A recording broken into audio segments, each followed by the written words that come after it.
Uau! Isso que é uma construção da pesada. Você sabe o que é indução eletromagnética? Não? Pois bem, meu nome é Lúcio e eu espero poder ensinar você o que é esse nome tão feio, tá certo? Vem comigo. Para mostrar a indução eletromagnética para você, eu vou ter que reunir alguns elementos experimentais, tá bom? Então, vamos lá. Você sabe o que é isso? Um carrinho com uma pedra. Mas essa pedra aqui é especial. Vamos ver? Isso aqui é limalha de ferro, pó de ferro. Se eu faço assim, ó, tá vendo? Isso aqui é um ímã. Mas presa a um carrinho, uma pedra. E se eu pego essa pedra e lanço com o carrinho, né? O carrinho se movimenta e a pedra também, claro, de acordo com a lei da inércia. Mas, se eu pegar esse carrinho e colocar aqui na frente dele um outro ímã, aqui, ó, tá vendo? Um outro ímã. Esse carrinho pode ser acelerado pelo ímã ou, de acordo com os polos que eu coloco um próximo do outro, esse carrinho pode, ser freado. Olha só, vai meu filho, beija. Então, um ímã pode frear um outro ímã. Segura esse argumento. Sabe o que é isso? Uma bobina. Tá vendo? Na verdade é uma bobina que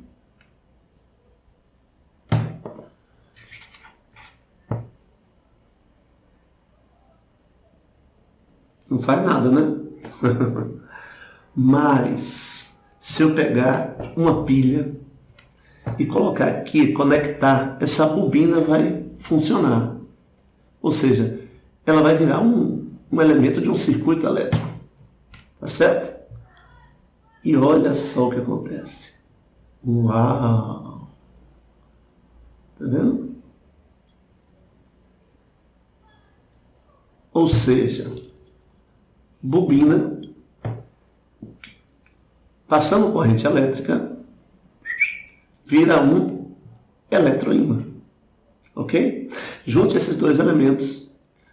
Um ímã pode frear um outro ímã e um eletroímã, quer dizer, uma bobina pode virar um eletroímã se passar por ela corrente elétrica. Vamos juntar isso? Vamos lá, o PowerPoint. Indução eletromagnética. Você está vendo aí uma lâmpada desligada, porque não tem nada que alimente essa lâmpada de energia elétrica. E aí eu coloquei uma pilha. E a pilha transforma energia química em energia elétrica. E a lâmpada transforma energia elétrica em energia térmica. E daí surge a luz, como efeito térmico. Se eu tirar a pilha, esse processo energético de transformação deixa de existir. Observe um ímã. Vamos fingir que aqui é um ímã, viu? Ele está alto, então ele está cheio de energia potencial gravitacional. Vou abandoná-lo. Observe que ele gasta um pequeno intervalo de tempo descendo e chega lá embaixo, na mão do cara, com muita velocidade, ou seja, cheio de energia de movimento, cheio de energia cinética. O ímã caindo é igual a qualquer corpo caindo. Transforma energia potencial gravitacional em energia cinética. Agora observe que a lâmpada não sofreu nenhuma variação aqui, né? Nada. Agora vamos botar isso aqui. Dá para perceber o que é? É uma bobina. Tá vendo? Agora vamos pegar uma pedra e vamos abandonar. Você viu essa lâmpada acender? Não viu, não? Vamos fazer de novo. Você viu? Não, né? Porque ela não acende. E a pedra cai igual ao ímã, em um tempo muito curto. certo? Então a presença dessa bobina não produziu nenhuma diferença no que a gente vê. Só que isso daqui é uma pedra. Vamos ver o que a presença da bobina faz se quem cair for o ímã. Observe, fique atento aqui e ao ímã. Observou? Tem muitas coisas alterando aí. Primeiro, o ímã cai mais lento. E isso corresponde a um intervalo de tempo maior de descida. Ele não chega aqui com tanta velocidade. A outra coisa que você percebe é que a lâmpada acendeu enquanto o ímã estava se movimentando e se aproximando da bobina. Isso quer dizer que gerou energia térmica no processo. Eu vou repetir. Está vendo a lâmpada acender? Bom, algumas coisas estão pontuadas aí. Vamos tentar entender. Primeiro, se a lâmpada acendeu, é porque ela recebeu aqui energia elétrica. Porque a lâmpada faz isso, pega energia elétrica e transforma em energia térmica. E aí gera luz. Tá certo? O problema é que aqui não tem pilha. Quem é que produziu a energia elétrica? Não foi uma reação química, não foi a energia química da pilha. O que aconteceu? Observe que esse ímã, quando desceu, ele desceu mais lento. Se ele desceu mais lento, é porque alguma coisa estava freando ele. E quem é que poderia estar freando? Essa bobina, que deve ter virado um eletroímã. E a gente viu que um ímã pode frear um outro ímã. Logo, um eletroímã, que é um ímã, quando está ligado, ele deve frear esse ímã que está descendo. Então, para o eletroímã frear, ele deveria estar ligado. Então, mais uma evidência de que existiu aqui corrente elétrica. E essa corrente elétrica corresponde à produção de energia elétrica que veio de que energia? Esse que é o grande lance. Se o ímã freou, ele chegou aqui com menos energia cinética. Por quê? Porque a presença do ímã com a bobina faz isso. Transforma energia cinética em energia elétrica. Então, quem estava alimentando o circuito de energia elétrica era a energia cinética. E quem fazia esse processo de transformação é o ímã com a bobina. É esse processo que é chamado de indução eletromagnética. Tadá! Isso que é indução eletromagnética. Agora, eu vou mostrar o que estava invisível. Todo ímã, ele produz linhas de campo magnético. Observe aqui que próximo ao ímã as linhas são bem concentradas. Já distante do ímã, as linhas são espaçadas. Isso quer dizer que no momento inicial, quando o ímã estava bem distante da bobina, uma quantidade de linhas pequena estava atravessando essa bobina, estava interagindo com essa bobina. E isso corresponde a um pequeno campo magnético que estava atravessando essa área interna da bobina. E isso, a gente chama isso de fluxo magnético. Existia um pequeno fluxo magnético. Por quê? Porque as linhas de campo estavam espaçadas e não estavam entrando, atravessando a bobina. Pelo menos muitas não estavam atravessando. Então o fluxo magnético inicial, que a gente simboliza assim, é pequeno. Quando ele se movimenta, o campo aumenta, ou seja, a região de alta concentração de linhas passa a atuar na bobina. E essa mudança produz um aumento do fluxo magnético. Mais linhas entram na bobina. E é esse processo de aumentar o fluxo magnético, ou seja, variar o fluxo magnético, que é o acionador, o interruptor, que produz a indução eletromagnética.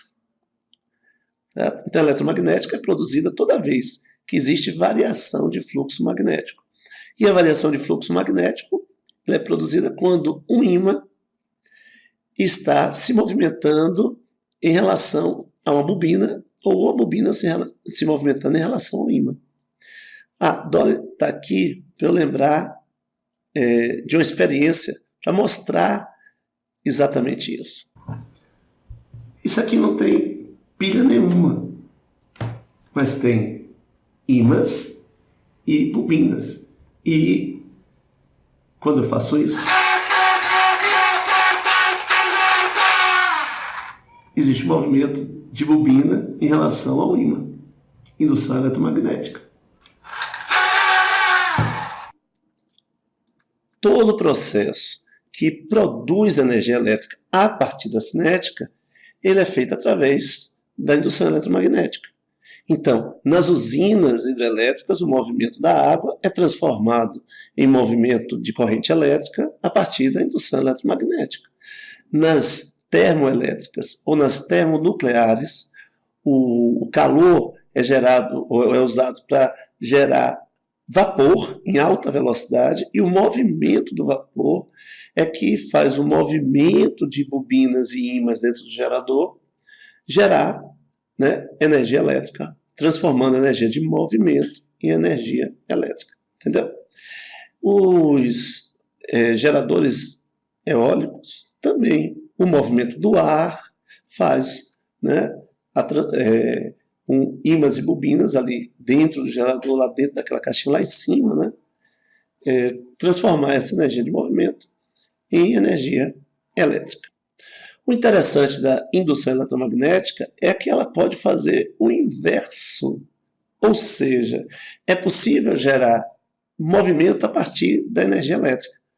Mas aí alguém tem que gerar energia elétrica. Então, por exemplo, uma pilha pode ser associada a um dispositivo com bobinas e ímãs para gerar movimento.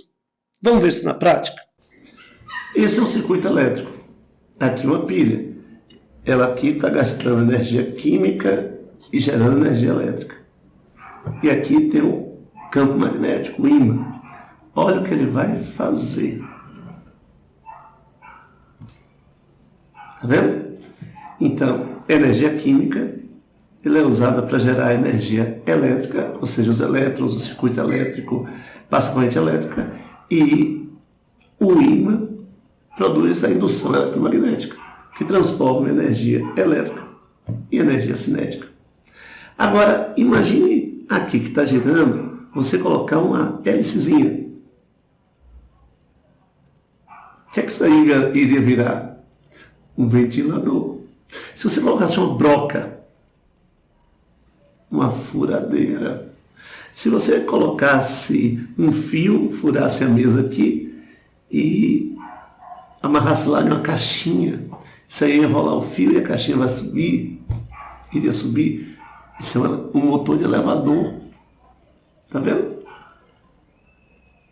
Então, isso quer dizer que em sua casa existem vários aparelhos que usam a indução eletromagnética e você não sabia. O liquidificador, carrinhos de brinquedo, ventilador, furadeira, o ventilador do secador de cabelo e todo equipamento que quando você liga, ele funciona gerando movimento, está ali dentro usando a indução eletromagnética. Agora, vamos para uma área específica de terceiro ano, geralmente terceiro ano, que já viu eletrodinâmica e quer quantificar, né, a indução eletromagnética. Então, para quem só queria saber a indução eletromagnética, o que era, pode parar o vídeo por aqui. Para quem é de terceiro ano, vai fazer vestibular, vamos em frente. Vamos quantificar esse fenômeno. Indução eletromagnética, na verdade, é uma extensão de eletrodinâmica. E aí, a gente vai ter que enxergar isso aqui na linguagem da eletrodinâmica. Todo esse sistema aqui, na eletrodinâmica, é um gerador. E a lâmpada é um resistor. Então, esse circuito é bem simples. Ele é formado por um gerador e um resistor. E na eletrodinâmica, existem várias regras matemáticas que permitem que a gente ache tudo que acontece aqui dentro. Certo? Só que a indução eletromagnética vai interferir nessas regras matemáticas, fornecendo para a gente o valor da força eletromotriz do gerador. Certo? Então vamos quantificar a indução eletromagnética. Primeira coisa, a gente vai ter que quantificar o fluxo magnético. que é o produto do campo magnético pela área do circuito, que é essa área aqui, que seria um ciclo, multiplicado pelo número de voltas, de espiras, né? Porque cada volta aqui colabora com mais dessa área. E quanto maior o número de voltas, maior a quantidade de área e mais captura dessas linhas magnéticas, digamos assim, aumenta. E o B, quanto maior o B, maior o campo magnético. É justo que o produto B vezes A, né, represente o fluxo magnético, ou o conceito de fluxo magnético. Entendeu? Tem um fator de conversão aqui, mas só em uma aula mais específica sobre isso. A lei de Faraday nos diz como calcular a força eletromotriz que vem desse fenômeno da indução eletromagnética.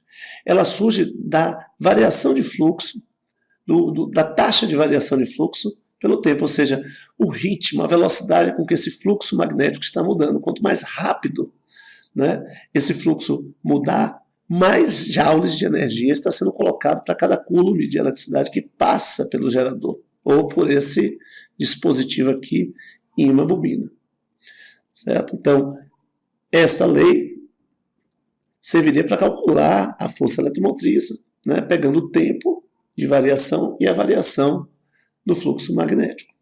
Isso seria uma aula mais específica para instrumentalizar, mas quem já viu isso está tendo a noção de como brincar com essas coisas e qual é o jogo que elas jogam. Né? Só para finalizar, tem uma questão do Enem, né, que eu não vou ler, mas eu vou dizer mais ou menos o que é. Você tem aqui dois ímãs gerando um campo magnético uniforme, você coloca uma bobina e tem um dispositivo que faz essa bobina girar, produzindo variação de fluxo magnético pela bobina. E ele pergunta, eu vou para essa última pergunta aqui, ó. Para dobrar o valor da tensão máxima V do gerador, mantendo constante o valor da corrente de curto, o estudante deve dobrar o quê? E aí ele coloca várias situações. Se você quiser ler, você para a vida, né? Primeira coisa é o seguinte: tensão máxima é o valor da força eletromotriz. Se você estudou eletrodinâmica, você deveria saber isso. É o primeiro pré-requisito disso. Certo? Segundo pré-requisito é que a corrente de curto-circuito é obtida quando toda a força eletromotriz é consumida pela resistência interna, o que leva a essa relação. Certo? Quando ele diz que para dobrar a tensão máxima, significa dobrar a força eletromotriz e manter a corrente de curto, se eu dobro isso, eu vou ter que dobrar isso daqui também. Então, como é que eu dobro a resistência dos fios? Aí vem o terceiro pré-requisito, que é a segunda lei de Ohm. E precisamos da lei de Faraday, né, e da definição de fluxo para ter uma noção do que a gente vai fazer. O que ele quer é que a gente escolha uma dessas ações para produzir o dobro da variação, ou o dobro da tensão máxima, sem alterar a corrente de curto-circuito. Bom, qualquer opção aqui, ou a opção candidata, tem que duplicar o R e duplicar o E. Então não adianta a opção só mexer no R ou só mexer na força eletromotriz. Então, por exemplo, se você, vou pegar a letra B, duplicar, né, porque ele quer que duplique essa característica, duplicar a frequência de giro, você só vai mexer na indução eletromagnética, no tempo que isso aqui vai variar. Não vai mexer em nada da resistência, porque a resistência não tem nada a ver com frequência de giro. O diâmetro do fio, a grossura do fio, vai interferir só na resistência. Não vai interferir na força eletromotriz. E, além disso, se você duplicar o diâmetro do fio, né, isso aqui é a área correspondente a esse diâmetro, você vai reduzir a resistência. E a ideia é duplicar a resistência. Então, a letra E também não serve. Tá certo? A intensidade do campo magnético não tem nada a ver com resistência. Tem a ver só com a força eletromotriz produzida pela indução eletromagnética. Então, a letra C também vai embora. Só ficamos com a letra A e a letra D como possibilidades. Né? Se eu duplicar o número de espiras, o que é que vai acontecer? Para duplicar o número de espiras, eu duplico o comprimento do fio. o que duplica a resistência. E se eu duplicar o número de espiras, eu vou duplicar a área total, o que duplica a força eletromotriz. Então a resposta certa é a letra A. A letra D, ela é uma resposta tendenciosa, digamos assim, né? Que é o esparro da questão. Porque para aumentar a área da espira, você tem que aumentar a quantidade de fios, né? Porque você vai crescer a área, a quantidade de fio vai aumentar. Então você aumentaria o comprimento do fio. Só que ele quer que duplique a área da espira. Se eu duplico a área da espira, eu vou duplicar o comprimento da espira, que é uma forma circular? Não. Por quê? Porque a área de um círculo é πr ao quadrado. E o comprimento do círculo, né, o comprimento da periferia do círculo, que é o tamanho do fio de um círculo, é 2πr. Duplicando a área, você não vai duplicar o comprimento. E é por isso que a letra D está errada. Tem uns links abaixo como sugestão para você ver alguns vídeos, e me perdoe que eu estou terminando um processo de gripe de rouquidão, tá certo? Então, um abraço, espero ter esclarecido alguns pontos sobre indução eletromagnética.